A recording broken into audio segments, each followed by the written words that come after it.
ただちくしょこの野郎。お前らそうやって俺のことカモにしてっけどな、今こうやってここに住んでられるっつうのも俺が一生懸命ゲート掘ったおかげなんだぞ。おめえは負けるといっつもそれだ。ゲートは俺たちみんなで掘ったんだろう。掘ったな。死に物狂いで掘ったな。バカ野郎この野郎。Hi everyone, nice to see you back on the channel. This is the first in a series of 4 videos. We're going to be looking at the first episode of Cowboy Bebop, and we're going to be doing what we always do here on this part of the channel. We're going to be taking small extracts of dialogue and basically going through them and having a look at them. So this is extract number 1. まただちくしょこの野郎。お前らそうやって俺のことカモにしてっけどな。まただちくしょこの野郎。お前らそうやって俺のことカモにしてっけどな。So this is clearly very rough language, very informal, very rough language. So the first thing to look at is this word chikusho. This is an all-purpose Japanese swear word. Strictly speaking, it means something along the lines of beast or animal. Obviously, you shouldn't use it very much. Maybe you can use it occasionally with your friends, but I want to point out that it's nowhere near as strong as lots and lots of English swear words. Konoyaro is the go-to Japanese insult. Literally, it means something like this peasant. Yaro is like field man, hence peasant in some sense. And of course you can insult people like that in English too, in principle. It's a bit old-fashioned, but you can do it. Note that in English you would say something like, you peasant, whereas in Japanese they say effectively, this peasant. Got to get used to that difference. This is a type of expression that you can use jokingly with your friends, but if you use it with the wrong people, they will let you know very quickly. Be careful with this kind of stuff. There are plenty of contexts in which you just cannot get away with saying this kind of thing at all, alright? The word kamo literally means duck, as in the bird, right? But it has another meaning. It means sucker. It means someone that you can play for a fool, in a sense. So when this old dude says, "Ore no koto kamo ni shiteru kedo na," what he's saying in effect is, you guys take me for a sucker. You're playing me for a fool here. If you listen carefully, you can hear that what he seems to say is, "Ore no koto kamo ni shite kedo na." Interesting little contraction here. The ru in shiteru seems to have disappeared. You see this sometimes. Bear in mind that this is very informal speech. You don't want to do this kind of thing very much yourself. 今こうやってここに住んでられるっつうのも俺が一生懸命ゲート掘ったおかげなんだぞ。今こうやってここに住んでられるっつうのも俺が一生懸命ゲート掘ったおかげなんだぞ。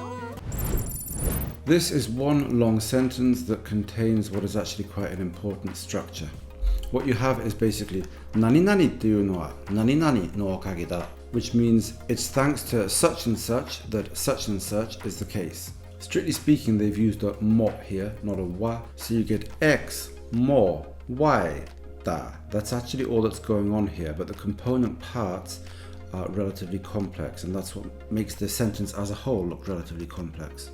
So the first part of the sentence is 今こうやってここに住んでられるっていうのも, and the second part of the sentence is 俺が一生懸命ゲートを掘ったおかげだぞ. Because okage is just a normal noun in effect, you can modify it in the way that you would modify any other noun by putting an e adjective in front of it, or by putting an entire sentence in front of it, with the sentence in question of course ending in a sentence ending form.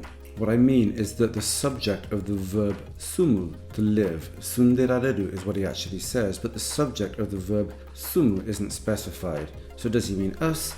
Does he mean you guys?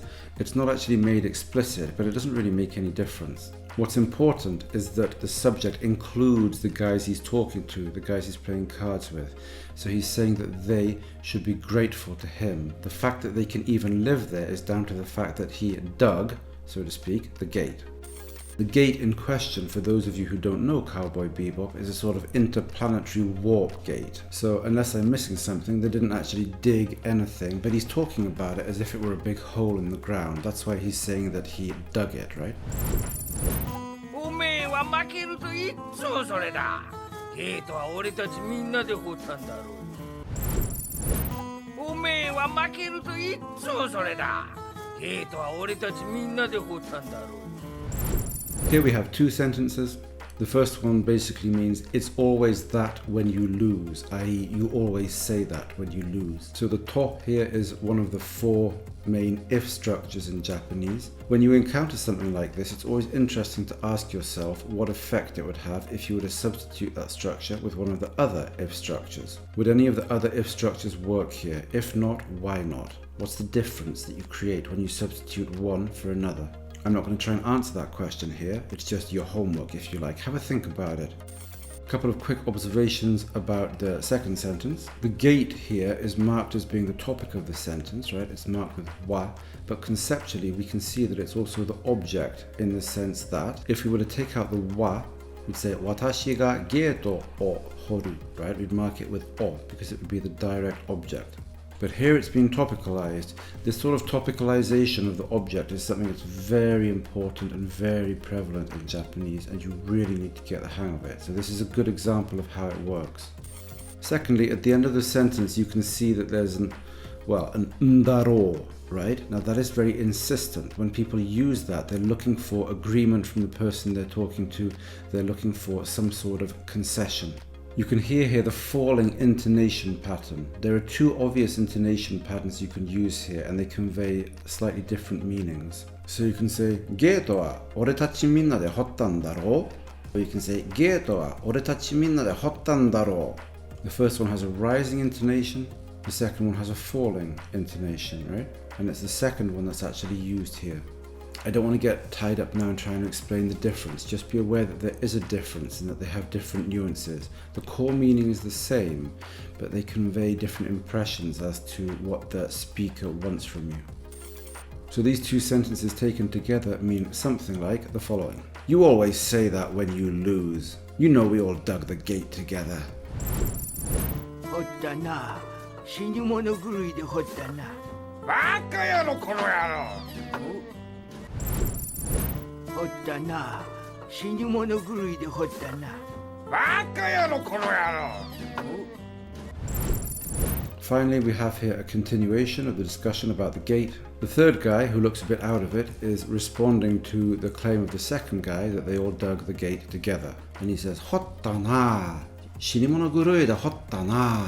So the second guy said, we all dug the gate together. And then this third guy chimes in, and I would translate this along the lines of, we sure did. We dug the hell out of that sucker, or something like that. Shinimono gurui de means to do something desperately, as if failing to do it would result in your death, right? The word shinimono, I don't know that that's really an independent word in its own right. It's just part of this set expression, which you might as well learn. Shinimono gurui de means with the craziness of a dead person, or perhaps someone who thinks they're about to die. And then finally we have a little bit more cursing to finish everything off. Japanese is really quite a bad language when it comes to cursing. It's mainly yaro, kono yaro, baka yaro, kono yaro, baka yaro. Most English swearing, at least in this day and age, actually refers either to excretion or sexual function. English swearing that doesn't refer to either of those 2 things either sounds kind of tame, like bloody, what the bloody hell are you doing? Or it sounds old-fashioned stroke religious. You can think of damn, god damn, what the hell, what the devil. If you go back far enough in time, people don't really say that anymore, but it probably used to be quite a serious way of swearing. My understanding is that as society has come to be less religious, at least in Britain, our swearing has come to be less religious too, because it just doesn't affect people that much anymore. If you think of things like Jesus, Jesus Christ, that still has a certain punch to it. You still have to be a little bit careful with that. But religion isn't a big part of our swearing anymore. I would still say that if you want to be really rude, then you don't say Jesus Christ. It's not powerful enough most of the time anymore. Bear in mind that a lot of rudeness in Japanese is expressed in completely different ways. You can change the word you use for you, omae, teme, kisama. And there are other things you can use, things that I talk about in the second of my 2 grammar books, but I don't want to talk about those in detail here. That's all for today. Thanks for tuning in. I'll see you next time. Thanks very much. Ciao, ciao. Bye bye.